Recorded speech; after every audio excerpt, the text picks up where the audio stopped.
Shall we start, Mamata? In the last class, we were talking about the practice adopted by Platonists or the followers of Plato. They say the divine prompted magic or magic with the intervention of divine is the expression of the ultimate of the occult psychological sense, the ultimate expression of occult psychological sense, science. The persons who are well versed in material sciences, academicians, reject that idea and they dismiss it as hallucination of the diseased brain. The material scientists heap harsh criticism and call that as fraudulent claims of skills and powers. HPB says, without really investigating, they are criticizing and says they have no right to do so. That's where we stopped. There is theologic magic which is performed, and the modern scientists don't give any credence to it. They don't accept it. Now we move on. HPB says, prior to the days of Pythagoras, the ancient philosophers, they treated light as matter. They treated light as matter, and that light has inherent force, they said. So they were saying, people prior to Pythagoras, ancient philosophers prior to Pythagoras, they were saying that light actually is matter, and that also has inherent force, is what they said. And why they said that was because they thought light was ponderable. Means you can think about it, you can speculate about it. So light was ponderable. So when light was ponderable, the ancient philosophers treated it as matter. So inherent force is there. That's how they thought about it. There was a theory of light. It was called the corpulatory theory or corpuscles of light. The light has got particles of light inbuilt into it, and that corpuscles, like you have blood corpuscles, the corpuscles of light, they are fact of nature, is one of the new theories which was proposed during those days. There was a theory that corpuscles of light are a fact of nature. But Newtonian failures means Newton was the person who was investigating into this theory, the corpuscles of light theory. He could not establish any facts about it. Newtonian failures, it could not be established. That theory went for a toss because the corpuscles of light theory, that the light was made of a lot of corpuscles, it met with failure because Newton could not establish that particular argument or that particular way of thinking. So that corpuscles light theory failed. And what did Isaac Newton do? Isaac Newton predicted the speed of the light. Isaac Newton, while experimenting, he found out something else, and he said the speed of the light in water, is greater than speed of the light while it contacts air or vacuum. So this is what he found out. He was asked to prove the theory of corpuscles, the light, corpuscles of light, or light is composed of corpuscles, and he could not prove that. Corpuscles theory was not proved, but he went on to say certain other things. Isaac Newton predicted the speed of the light. That speed is more in water, is greater in water than the speed of light while it contacts air vacuum. That corpuscles theory was discounted, kept away, and the theory of undulatory or undulation was accepted. This is a new theory that it moves in trenches or it moves in stages. The light moves down in undulation, means a movement, like a swing takes a movement. The undulation theory was accepted. So the theory of corpuscles was rejected, and in the process of trying to find out what is the right thing. Newton found that the speed of light was greater in water than in air or vacuum. And then the other theory, the theory of undulation, was accepted. And this theory talked that light moved in waves. This undulatory theory says that the light moved in waves. So you can also say wave theory, undulatory theory. Now we have a new theory of light proposed by Mr. Crookes. More than what this undulatory theory is, there's another theory which has been proposed by Mr. Crookes. Mr. Crookes measured the light with a radiometer. Mr. Crookes measured the light with a radiometer. Coming to light and heat, HPB says Pythagoreans, means people who followed Pythagoras, Pythagoreans believed that neither the sun nor the stars were the sources of direct light and heat. Pythagoreans believed that neither the sun nor the stars, so both sun and the stars, were not the sources of direct light and heat. And sun was an agent of the real central sun. So he's only a representative of the central sun, which we have some time back read about a central sun and so many other suns around it, so many planets around it. Central sun is the real concept which we have considered in the previous chapters. So is only this sun whom we see is only an agent of the real central sun. So the modern scientists and schools, of course, they don't agree with this. They teach the contrary. So this is how we moved about from HPB, talked about the ancient philosophers, Pythagoras and all. They treated light as matter. And also they said light has inherent force. They thought they can ponder about light. Hence, this speculation that light was matter, light has energy or force. Then there was a theory which was put up, which was called corpuscles theory. Light is made of corpuscles, of bits and bits of corpuscles made together formed light. That was one theory which was put up by the scientists. But Newtonian failures, Newton could not prove the theory which was put up. And then Newton, while investigating, predicted the speed of the light, and he said the light speed in water is greater than the speed of the light while it contacts air or vacuum. So this theory of corpuscles got discounted, and then new theory, undulation, was accepted. Undulation, this theory talked about that light moved in waves. So the waves theory, it is also called the waves theory. Now, even this theory has taken a beating. We have a new theory of light proposed by Mr. Crookes. He measured the light. He had a meter. So radiometer he used. He measured the light with the radiometer.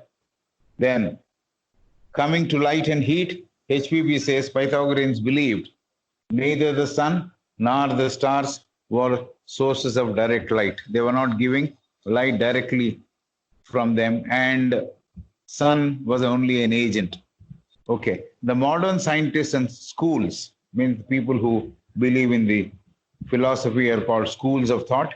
So modern scientists and schools teach the contrary, means they don't go with the theory which has been talked about by Pythagoreans, saying that sun and stars are not sources of direct light, is something which the modern scientists do not believe. HPB says, similarly, the theory of gravitation also went through changes.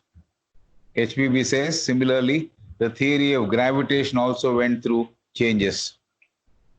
Antagonistic bodies, or bodies with opposite nature, brought together, when brought together, they repel. This is the observation. HPB says, next, the theory of gravitation, that also went through a lot of changes. Antagonistic bodies or opposite bodies brought together, they repel. Pythagorean theory was continued by Plato. They held that gravitation is not merely the law of magnetic attraction, of lesser bodies to larger ones, but a magnetic repulsion of similar and attraction of dissimilar. So this is the theory of magnets or magnetism. So Pythagoreans, HPP says the next theory is theory of gravitation. And that theory also went through a lot of changes. So to begin with, antagonistic bodies or bodies having opposite nature brought together, when brought together, they repel. They don't like each other, they repel from each other. Pythagorean theory was continued by Plato. They held that gravitation is not merely the law of magnetic attraction. So they said gravitation is much more than magnetic attraction. That's what it means. They held that gravitation is not merely the law of magnetic attraction of lesser bodies to larger ones. So the theory at that point of time was the larger ones have got the capacity to attract the lesser ones. So it's not just that theory of magnetic attraction of lesser bodies to larger ones, but a magnetic repulsion of similar and attraction of dissimilar. So like poles repel and unlike poles get attracted. Perhaps that was the theory which we learned in the school. This is what has been talked about by Pythagoreans, and Plato also continued the same theory. So they say it's not just merely magnetic attraction we should be talking about, not just the lesser bodies getting attracted or larger bodies attracting the lesser bodies, but a magnetic repulsion of similar and attraction of dissimilar. Then the ancients were well aware and acquainted with theories of mutual attraction of iron and lodestone. Lodestone. This is a naturally magnetized piece of mineral that's called lodestone. Lodestone. The ancients were well aware and acquainted with theories of mutual attraction. Iron and lodestone had mutual attraction for each other. So the ancients were well aware and acquainted with theories of mutual attraction of iron and lodestone. A naturally magnetized piece of mineral is called lodestone. So they were also knowing the positive and negative properties of electricity. The ancients,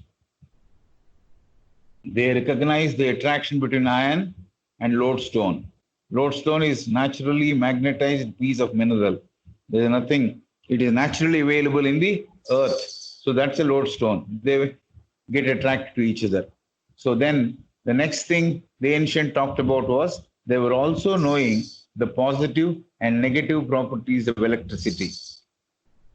So the planets going around in orbits were reciprocally magnetic towards each other.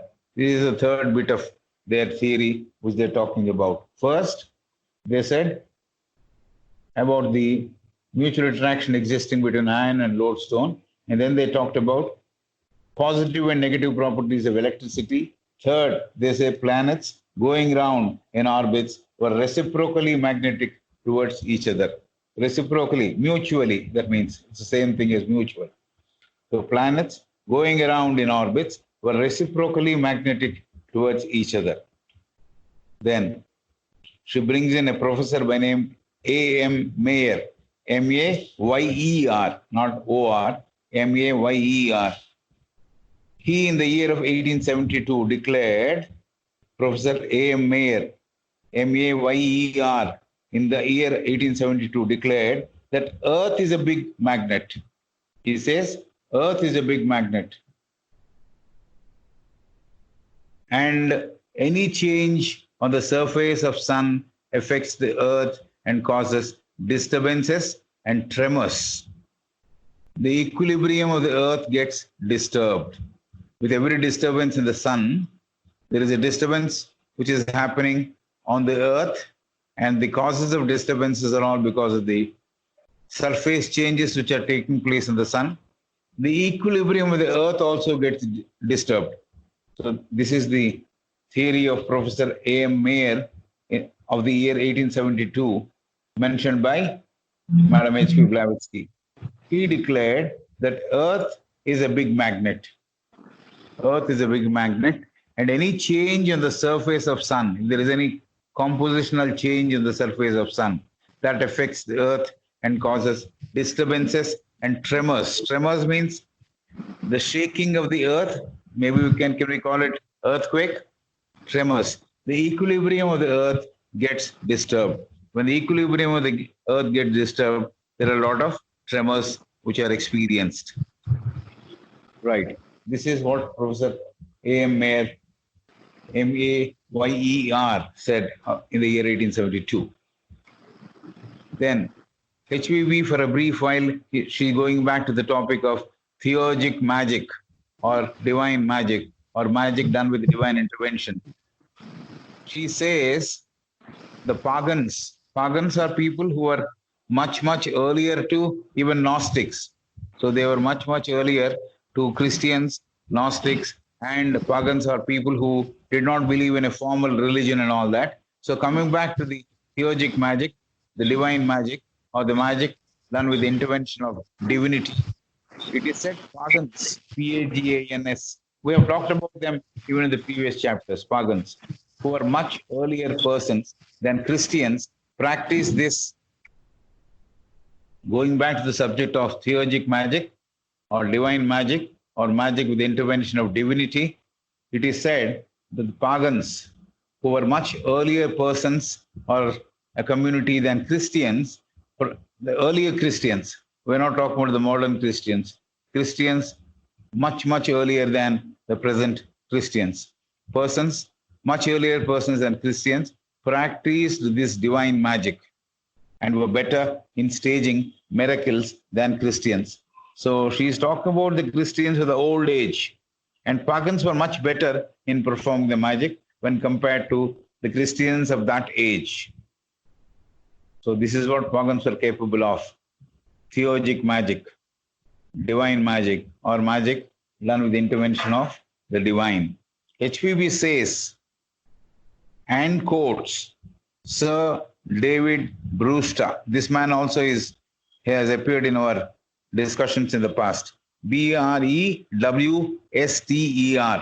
Sir David Brewster, and says pagans had great proficiency in physics and were better informed in natural philosophy, philosophy related to nature.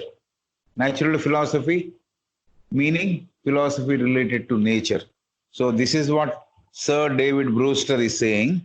HVB quotes him and says pagans, whom we described as much, much earlier community than Christians, pagans had greater proficiency in physics and were better informed in natural philosophy, philosophy related to nature. So pagans were better at performing divine magic was one thing, and then Brewster says pagans had greater proficiency in physics and were better informed in natural philosophy, philosophy related to nature. The modern science has to accept that the ancient were better physicists than the modern scientists. I don't know, she says that, but how will they accept? The modern science has to accept that the ancients were better physicists than modern scientists, because pagans were good at physics and they had also developed a liking for the philosophy related to nature. Madam is saying that the ancients were better physicists than the modern scientists. So modern science has to accept this, is what Madam is saying. The modern science will not normally accept that somebody who lived before them were better than the present order of the day. So she's expecting, Madam is expecting that the modern science will accept the ancients were better physicists than the modern scientists. I don't know whether that really happened. Something special was there in nature more than physical science. There were also people who understood the philosophy of nature. So this is additional information she is giving. Something special was there in nature more than physical science. Maybe it is the spiritual power they possessed, which our philosophers are still dreaming. So maybe it is a spiritual power they possessed, which our philosophers are still dreaming. So this is the special thing. This is the way in which they could understand better of that nature. And they were also good at physical science or physics. Maybe because they were equipped with the spiritual power, the power with which they could understand anything and everything. Maybe it is the spiritual power they possessed, which our philosophers are still dreaming. So the present philosophers, they don't have the spiritual power. They're only concerned about science and the technical aspects of the science and the material part of science, etc. So she says, because the old scientists were better physicists than the modern scientists, this could be one reason that they had the spiritual power which they possessed, which our philosophers of the current age are still dreaming. They don't have it. HPB says everything is related to magic, to white magic. HPB says everything is related to magic, meaning white magic, the divine magic, the radiant magic, so many names for it. HPB says everything is related to magic, the white magic, the divine magic, and the radiant magic. And this radiant magic is a huge ocean. This radiant magic, this divine magic is a huge ocean which is universal. Which is universal means the applicability of that is across the universe. So the radiant magnetic ocean, the radiant magnetic ocean, which is universal through its electrical waves, bind the cosmos together and all the things and move and experience ceaseless motion. So this is what the radiant magnetic ocean is doing. The radiant magnetic ocean is huge. It is also universal. And through its electric waves, the ocean has electric waves. Those waves bind the cosmos together. So the cosmos is a huge thing with so many varieties of flora and fauna and so many things. So the electric waves bind the cosmos together and all the things and movements and experience in a way ceaseless motion means continuous motion, motion which is not having any intervals of time. So this radiant magnetic ocean, which is universal in nature, which has got the universal application or its influence is across the universe through its electric waves. The ocean has electric waves, binds the cosmos together. Cosmos is what we are living, our universe. So when these cosmos, some 10 or 15 of these cosmos put together, or more than 10 or 15 they were put together, then Blavatsky madam calls that as KOS MOS. That is cosmos, all right, but with a difference of the letter, which is K. Here it is C.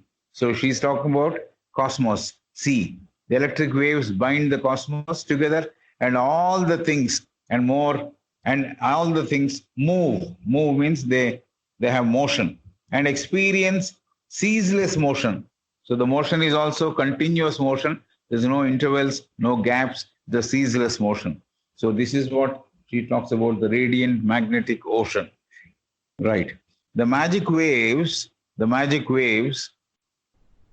penetrate every atom, every molecule, everything that is part of this creation. The magic waves penetrate every atom, every molecule, everything that is part of this creation. So this magic, in a way, we can assign it to the ultimate power, ultimate divine power. You call it any name you like, Logos, God, anything. So this endless, ceaseless motion, which is only possible for such celestial, universal power, maybe we can call it God, that magic waves penetrate every atom it penetrates, every molecule, everything that is part of this creation. So there's nothing which doesn't get influenced by those magic waves, that energy that is flowing in all the atoms, in all the molecules, because she says in the secret doctrine that there is no dead atom. Absolutely everything is pulsating with life. So the magic waves penetrate every atom, every molecule, everything that is part of this creation. The disciples and followers of mesmerism, the disciples and followers of mesmerism perceive the overall picture of Alpha and Omega, meaning the beginning and the end of the mystery of magic. The disciples and followers of mesmerism perceive, means they understand or they realize the overall picture of Alpha and Omega, meaning the beginning and the end of the mystery of magic. So mesmerists or the disciples of mesmerism, they know, they have the overall picture of the mystery of magic. So that's what she says. Study of the divine breath. Study of the divine breath. We all have the breath within us, but she's talking about the divine breath. Study of the divine breath, that is magic, can open up, unlock many secrets of physiology, psychology, and cosmic and spiritual phenomena. Only when God Almighty breathed into matter, that is the spirit. When God Almighty breathed into matter, it started pulsating. Otherwise, matter was just lying. So when this matter was infused with the Great One's breathing, that's why we say the great breath. So this is what she's calling about or talking about. Study of the divine breath, that is magic, can open up, unlock many secrets of physiology, psychology, and cosmic and spiritual phenomena. So the secrets which are mentioned, physiology is the Shastra relating to the body formation and all that. Psychology, the mental aspect of the studies, and cosmic spiritual phenomena. Cosmic is related to this universe. Spiritual phenomena is something which is extraordinarily happening and happening because of the spiritual content in it. So this is what study of the divine breath, that is magic, can open up, unlock many secrets of physiology, psychology, and cosmic and spiritual phenomena. There are so many unknown things. Kept a secret by nature. There are so many unknown things kept a secret still by nature. All those can be uncovered. So magic, accordingly to Cellus, the spelling of the name is P-S-E-L-L-U-S. P-S-E-L-L-U-S. But P is silent, we are told. So all those can be uncovered. Magic, there are so many unknown things kept a secret by nature. All those can be uncovered magic. Uncovered magic means magic which is open, according to Cellus, P-S-E-L-L-U-S. He said the powers the priests had, spiritual and natural powers, was the last part of the science. Cellus says the powers the priests had, spiritual and natural powers, was the last part of the science or scientific study. Science investigated the power and essence of everything. They formed and they magnetized statues which will grant health and produce talismans to protect against disease. Science investigated the power and essence of everything. They formed magnetic statues with magnetic effect. So the ancients, they formed magnetized the statues which will grant health and produce talismans. So these forms created. Science investigated the power and essence of everything. They formed magnetized statues which are magnetized, which will grant health.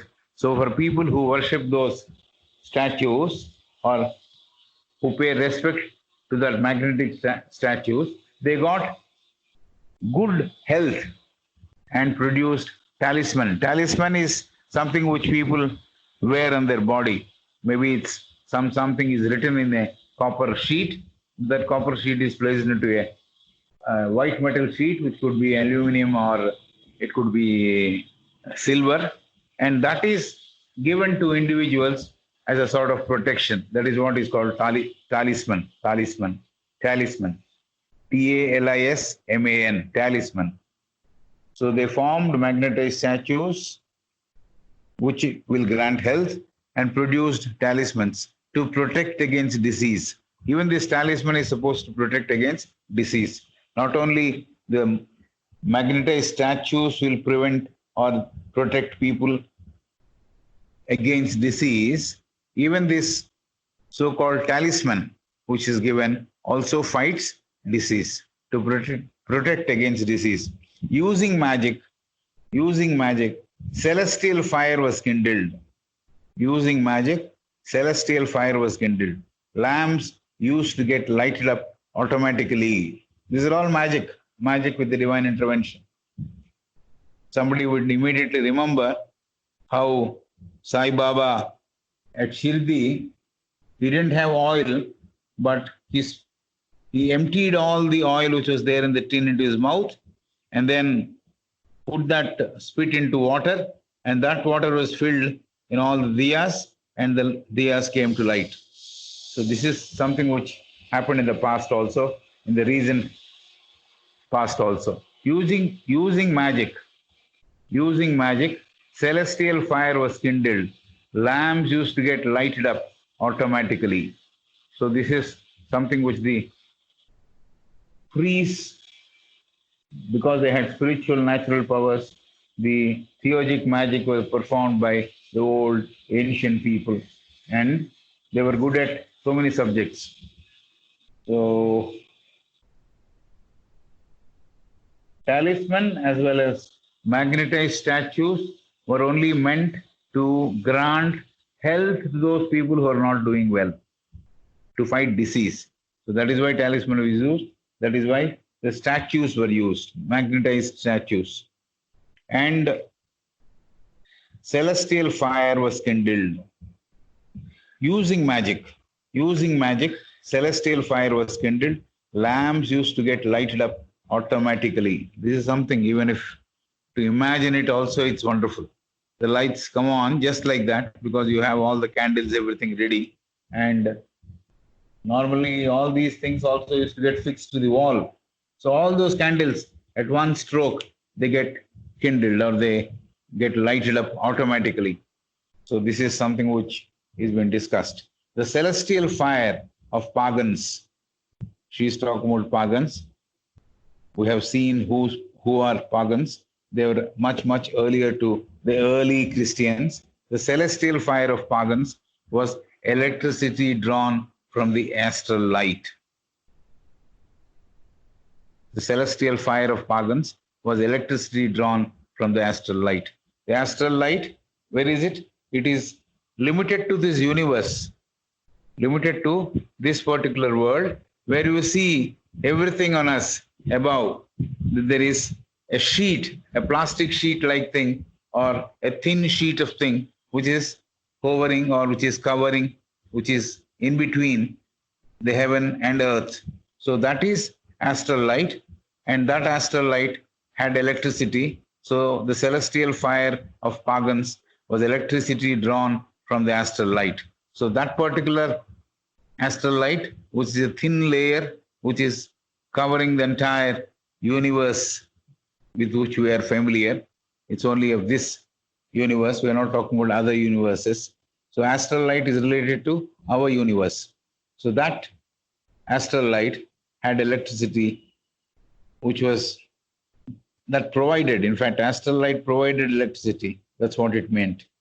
So using magic, celestial fire was kindled. Lamps used to get lighted up automatically. The celestial fire of pagans was electricity drawn from the astral light.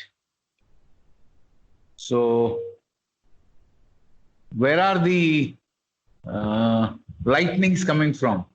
The lightnings are coming from Akasha Tattva only. Lightning means electricity. or even that bolt from the blue is full of electricity. Piduguru, bolt from the blue is also full of electricity. So electricity is stored in the astral light. So the celestial fire of pagans was electricity drawn from the astral light. It is recorded by Iamblichus. He is another person who belonged to the 3rd century or 2nd century, the biographer of Pythagoras. Iamblichus and Ammoniusacus were together. They were at the same time, the contemporaries. So it is recorded by Iamblichus, Iamblichus. That's the name. Iamblichus, the biographer of Pythagoras, that using his powers means Pythagoras had certain powers with him. So using his powers, he could stop a bear eating human flesh. So he could use the power and influence the bear, and the bear would stop eating human flesh. So this is one thing which Iamblichus noted in his biography of Pythagoras. What is it? Using Pythagorean powers, the powers which Pythagoras had, he could stop a bear eating human flesh. Then a white eagle would descend to him from the clouds, and Pythagoras used to stroke that bird. So whenever he wanted, it could come. The white eagle would descend to him from the clouds. From the clouds, a white eagle used to come down, and it used to stay close to Pythagoras, and he used to stroke that bird, means he used to put his hand on it and try to comfort it and talk to that bird. More interesting, not only stroking that bird, but he could talk to that bird. Pythagoras made an ox to stop eating beans. Maybe ox is fed with beans. Of course, we also put something like that, carbohydrates like. So Pythagoras made ox to stop eating beans. We know horse is given horse gram, but I don't know whether ox is given any carbohydrates directly, but it was eating beans. So Pythagoras could stop the ox or the bull eating beans. This was all due to the power that mind of Pythagoras. The mesmerizers have been subjugating their patients for any length of time. So this was all due to the power which Pythagoras had, and similar power mesmerizers had, subjugating their patients to any length of time. So Iamblichus talked about what Pythagoras was capable of. He would stop the bear eating human flesh. He would invite a white eagle bird, and it would come down and will stay close to him, and he will stroke that bird, and the bird also will talk to him. He will talk to the bird. Then Pythagoras also made an ox to stop eating beans. Beans means some carbohydrate-like thing. So ox would stop eating beans. This was all due to the power which Pythagoras had. The mind of Pythagoras, the power which the mind of Pythagoras had. Now she says, mesmerizers have been subjugating their patients for any length of time. Such magical powers were possessed by ancient philosophers. So mesmerizers, people who practice mesmerism, they have been subjugating their patients, means their patients are in their command, the mesmerizers' command, for any length of time. They could put that to any length of time. So the mesmerizers use their powers to subjugate their patients for any length of time. That means they could stay for 1 hour under their care, or maybe more than 1 hour, whatever it is. Mesmerizers have been subjugating their patients. Patients means people who are diseased, people who have got disease. So they are called patients. For any length of time, they could do that. Such magical powers were possessed by ancient philosophers. So finally she's saying, such magical powers were possessed by ancient philosophers. It is said that Pythagoras was trained by pagans of Egypt. This is something, why, where did you pick it up from? So that's the answer she's trying to give. It is said that Pythagoras was trained by pagans of the Egypt. There were pagans living in Egypt. They trained him. Pagans trained Pythagoras. Pythagoras was trained by pagans of Egypt in their temples for about 20 years. He learned the craft, he learned the art of managing the animals and everything. For 20 years, he spent his time in the temples in Egypt for 20 years, learning from pagans all these mysterious powers or magical powers. So this is what has been given here. So he learned, Pythagoras learned magic and was therefore able to perform things or acts which are beyond man's comprehension. So because he learned it so long for 20 years and he perfected in that, so he could perform various acts which are beyond man's comprehension. Man cannot understand what it is. But then this gentleman used to perform certain magical powers. Man could not understand how they were performed. What is the rationale behind it? They didn't know. For those who doubted, it was superstition. There are some people, of course, who said this is not magic or anything like that. It is something to do with spirits or something. So for those who doubted, it was superstition. So they said it is superstition that you people are believing what he is saying is right. So this is how some people downplayed the powers of Pythagoras. Now, she says, according to the ancients, says HPB, the universal ether. The spelling of ether here is AETHER. That means the ether of our universe and the universes put together, AETHER. According to the ancients, says HPB, the universal ether was a boundless ocean with strange living creatures in it. I don't know. There are strange creatures in the sky, it means. HPB says the universal ether was a boundless ocean, limitless ocean with strange living creatures in it. So a lot of strange living beings were there. It was an expansive ocean of heaven. It was an expansive ocean of heaven.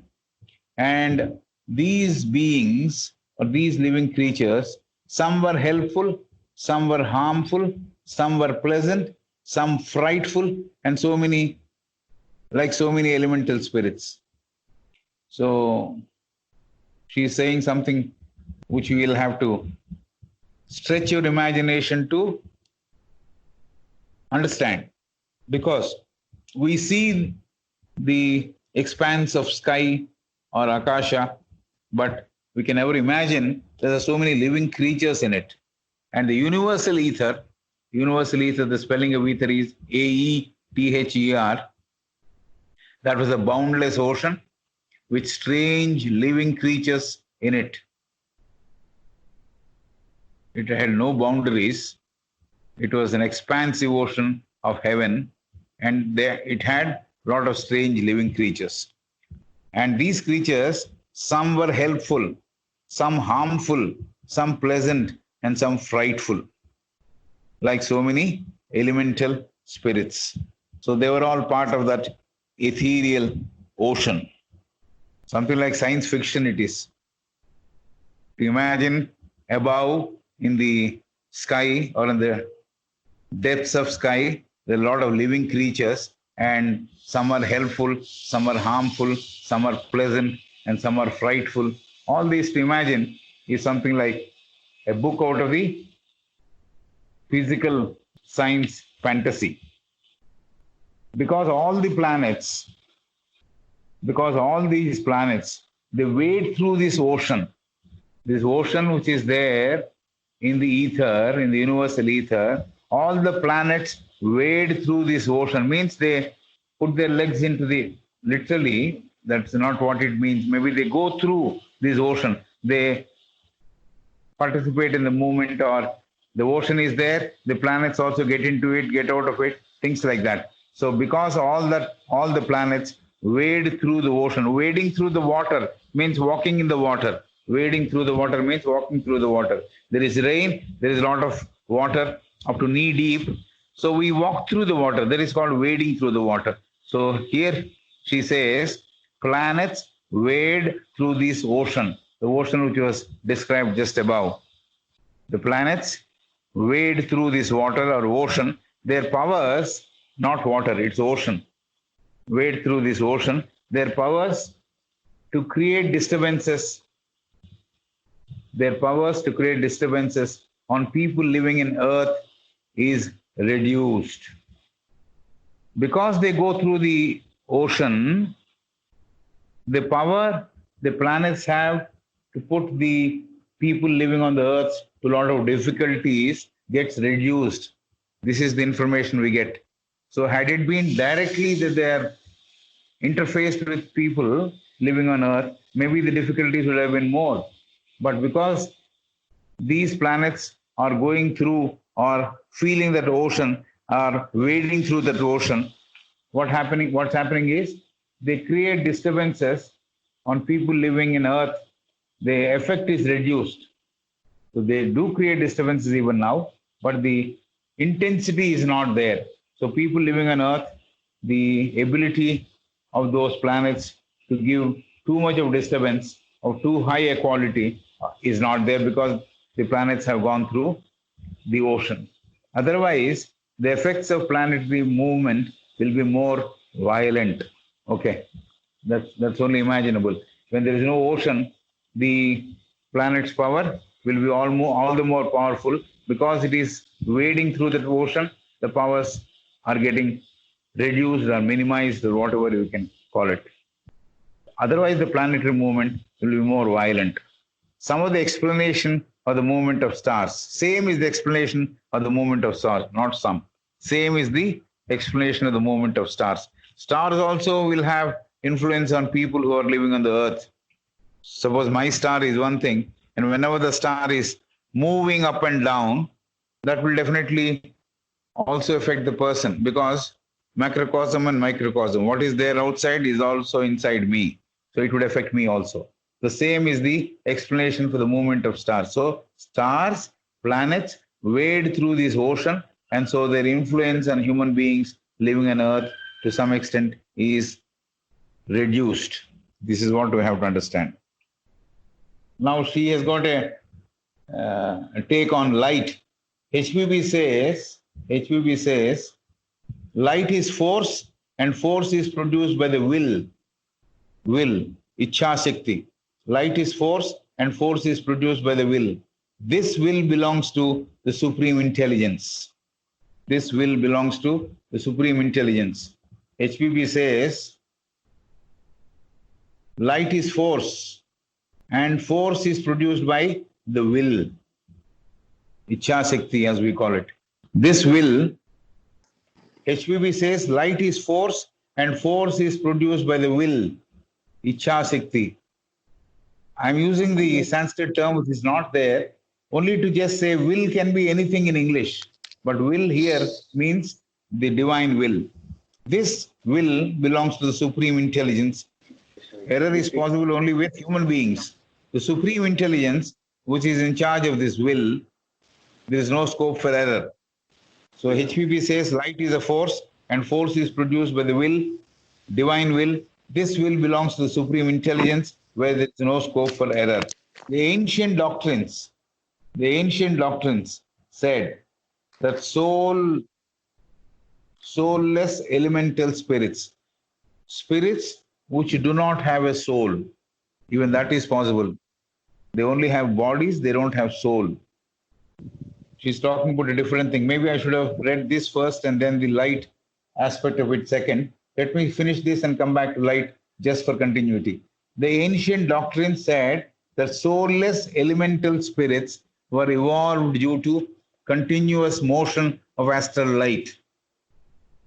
The ancient doctrine said that soulless elemental spirits were evolved due to continuous motion of astral light. We have seen what astral light is. Astral light is limited to this universe. And so these elemental spirits, which do not have a soul, which only have a body, they have evolved due to the continuous motion of the astral light, because there is a movement in the. HPB says, I'm coming back to the light aspect. HPB says light is force. Force is produced by the will, divine will. This will belongs to the presence of the supreme intelligence. There is no scope for error in the working of the super intelligence. So this is well understood. Human thought is not there in the super intelligence. Not possible at all, because super intelligence is simply much, much above human. So human thought and scope for error is not there in super intelligence. Material organs and human thought don't find place in that intelligence. Material organs means organs which a man has. And the human thought, how can human thought? Maybe we can make an appeal to the intelligence, but we can not become part of the intelligence unless we are destined, we have moved, we have done a lot of sadhana and all that. So, normally speaking, material organs and human thought don't find place with that intelligence normally. Normally. Over a period of time, with sadhana, he can become part of that. But to begin with, or just to understand the concept, material organs of a man, and human thought don't find place in that intelligence. Plato calls this power as father. Plato, Pythagoras, next is Plato. Plato says he calls this power, superintelligence, as father. Father, yes, a lot of people, father, the Christians also call the supreme intelligence as father. So Plato calls this power as father. The presence of this power is from the beginning of time, and that principle works as per immutable laws. We don't know when the time began. Like somebody asked in the morning, when is that truth started or theosophy started? We really don't have any time for it. We can't have at this juncture, at this point of time, it all started. So the presence of this power, the superintelligence, is from the beginning of time. Adi, the beginning of time, it was there from that time. And that principle works as per immutable laws. Laws which cannot be changed. Mutation means change. Immutable means can't be changed. So they work according to the immutable laws, laws which cannot be changed. This power, this intelligence, this divine intelligence works according to immutable laws.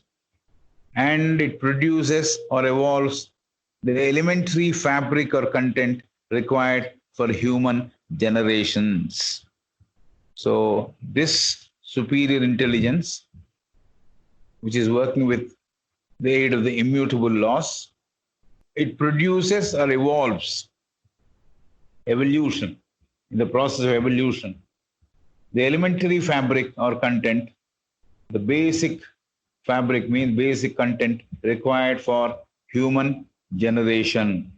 Human generation means for the human being to come up in the scheme of things. This principle helps. There is a elementary fabric or content which is required for the human being to come into existence, or for the evolving of the future human races, even for the evolving of the future human races. So all this is controlled by the superintelligence. The first time human being has come onto the scene, yes, the superintelligence was in charge of that.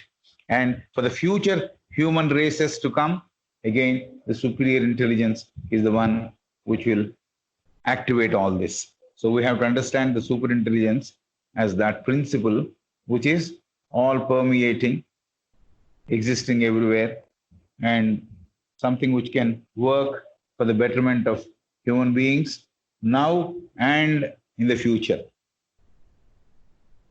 Human races of this planet, or to some other areas of space, human races of this planet or to some other areas in space, the earthly bodies are evolving or evolved, bearing resemblance to certain elemental beings which have passed into invisible worlds. Human races of this planet or to some other beings in the space, the earthly bodies are evolved, or formed, bearing resemblance to the certain elemental beings which have passed into invisible worlds. Certain elemental beings, certain elemental creatures, they have already existed and they have disappeared into the invisible world. Their forms, how they looked, resemblance to that elemental beings is there when the earthly bodies are formed or evolving. That's what it means. Human races of this planet or to some other myriads of space, the earthly bodies are evolved, bearing resemblance to the certain elemental beings which have passed into invisible worlds. So the resemblance we have is to the elemental beings or elemental spirits which were there in existence, beings which were there in existence, which have gone into the invisible worlds. So we are resembling those things. That is how the intelligence shapes up our forms. The ancients who have been branded as ignorant, who branded them? The modern people called the ancient as ignorant. So the ignorant is used here sarcastically. The ancients who have been branded as ignorant have actually traced and they know the laws of evolution applicable to the entire universe. This is stupendous, isn't it?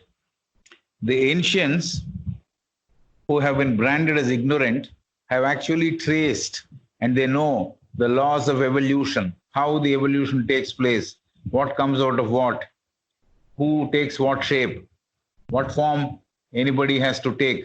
All these laws of evolution are known to the ancients, but they have been considered ignorant by the modern scientists. The ancients who have been branded as ignorant have actually traced and they know the laws of evolution applicable to this entire universe, not to a pocket, entire universe, whatever is happening, they have understood how that creation is taking place, how that evolution is taking place.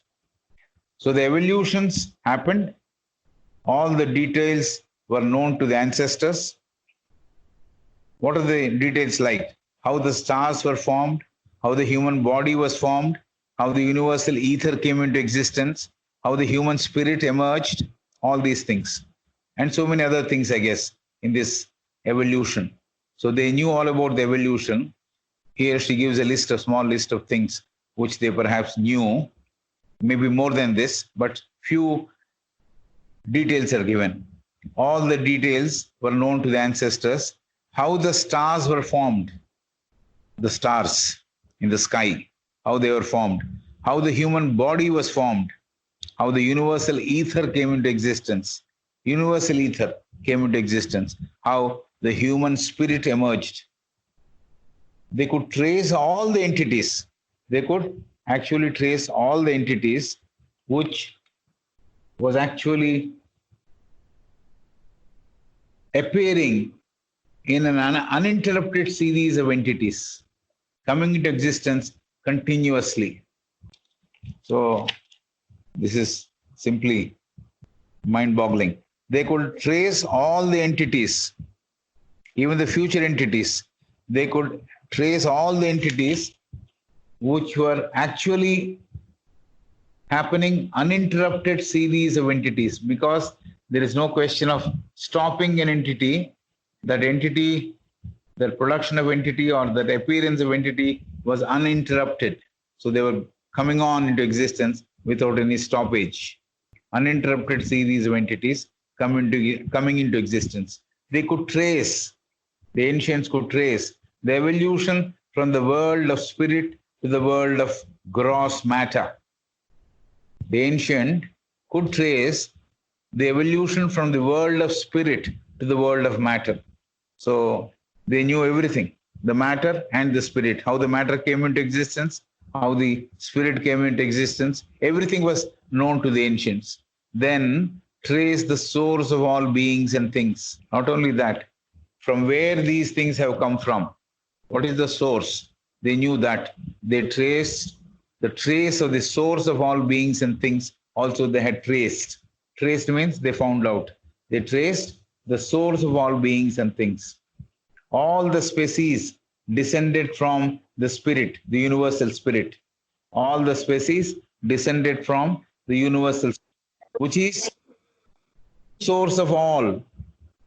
Which is the prime source of all? The divine spirit. All the species descended. This is what they believed, the ancients believed. All the species descended from the universal spirit, which is the prime source of all. And each species had a distinct space.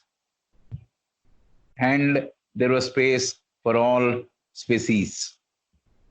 Each species had a distinct space, a clear earmarked space, and there was space for all. So many species earmarked, their places were very clear. How they came about was very clear. From where they came about was very clear. The sources were very clear. Everything was traced by them. So each species had a distinct space, and there was space for all species, for all, including spiritual beings. Including spiritual beings, everybody had their place earmarked. So Sir E.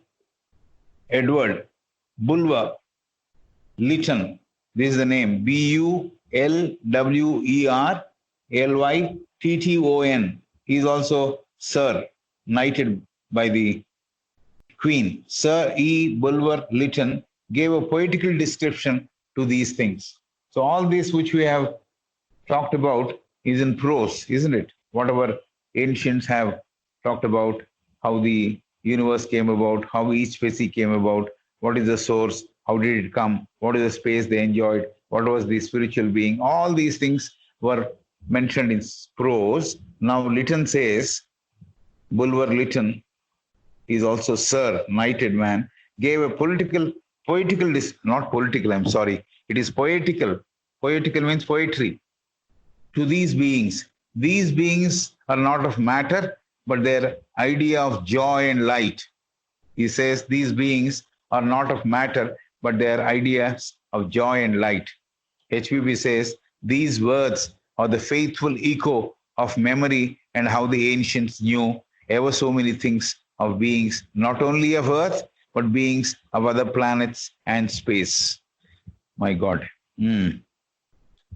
HPB says these words are the faithful echo of the memory and how the ancients knew ever so many things of beings, not only of Earth, but also beings of other planets or space. So this is what the ancients were capable of. And Bulwer Lytton gave a poetical description. He wrote a poem and he said, these beings are they're not made of matter, but they're ideas of joy and light. So these beings are ideas of joy and light. HPB says these words are the faithful echo of the memory. Whose echo? The ancients, what they found out.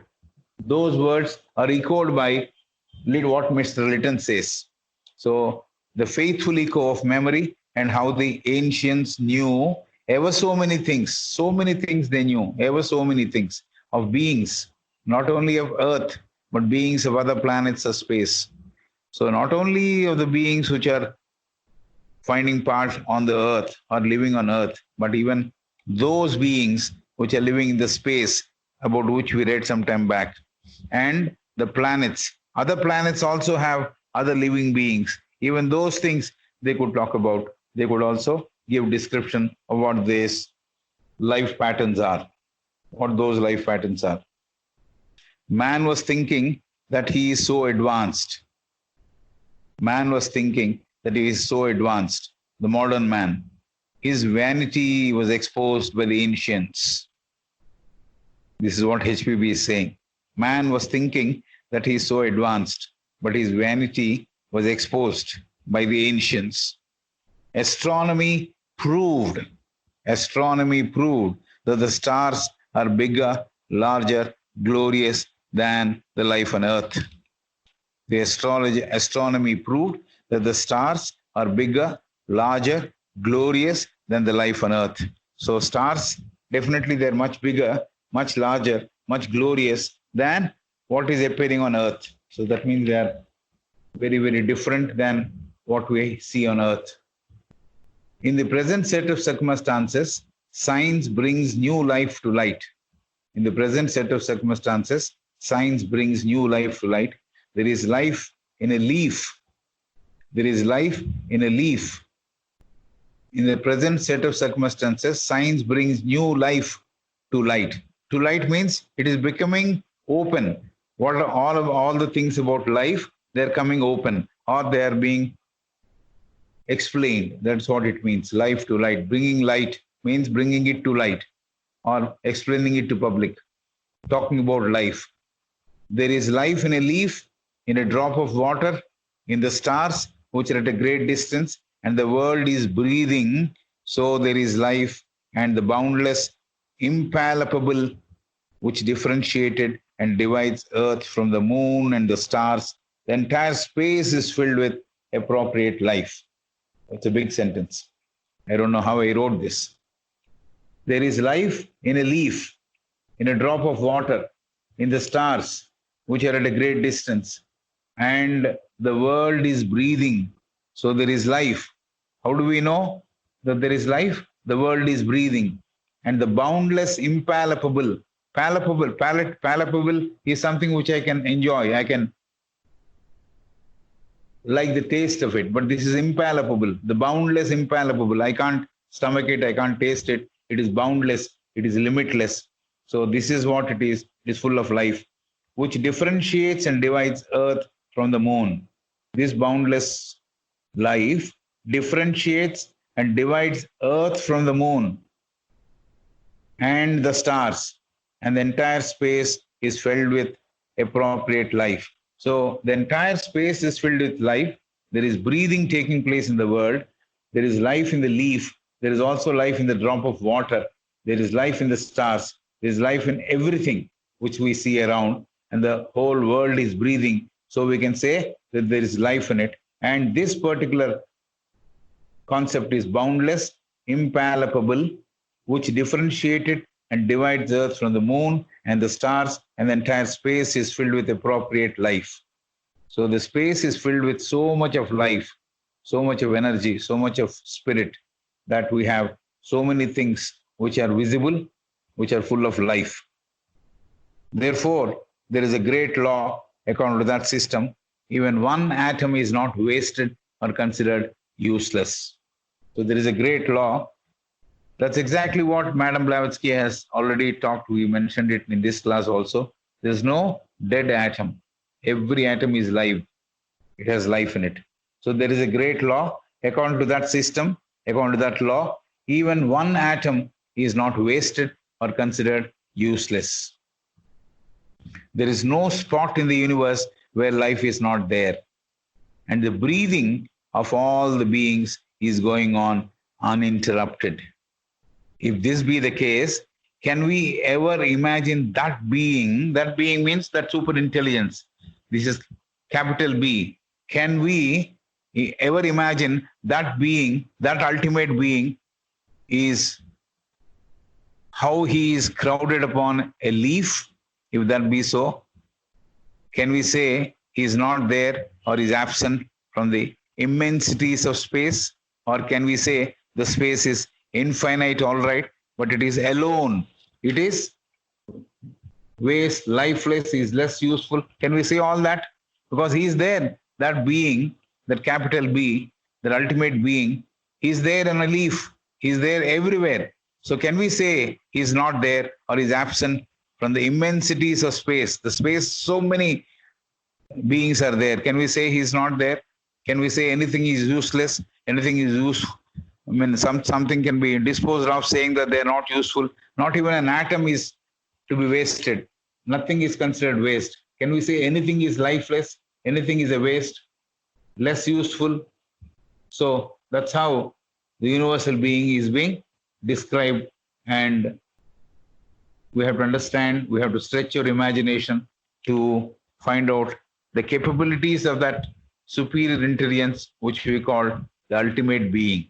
The ultimate being. We are all small bees. The ultimate bee, the capital B, is something which is present everywhere and in everything on earth, in the moon, in the stars, in the sky, everywhere. Can we ever imagine what is that? Shall we stop there for today? Yes, sir. Okay, sir.